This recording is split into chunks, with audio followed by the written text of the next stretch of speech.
from Kibbutz Metzuva. We live on the conflict line. 2.2 kilometers from the border, from Lebanon border. קוראים לי עידן דהרי, אני תושב בת הדר, ממועצה אזורית חוף אשקלון. הגענו לפה להתאוורר מהמצב הלחימה בדרום. אני גרה בניצן, אני גרה בקרווילה, אין לי ממ"ד. In these difficult days, we want to say thank you. Thanks to the donors from Taglit. And we're very happy to be here and very thankful to be here.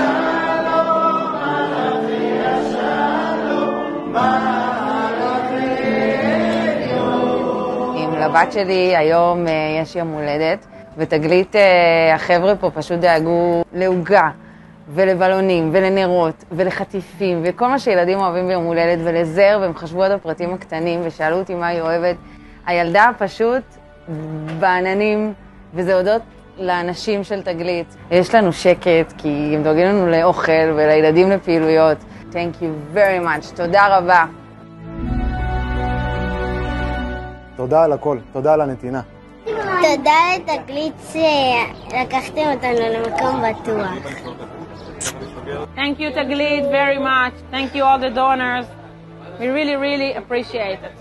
תודה לתגלית שדאגתם לנו למקום בטוח. אנחנו אוהבים אתכם ומעריכים אתכם עד השמיים. תודה רבה על כל מה שעשיתם בשבילנו. תבורכו. תודה לתגלית, אוהבים אתכם. באמת, אין מילים. תודה על הכל, תגלית. חשבתם על הכל ונתתם לנו רגעי נחת.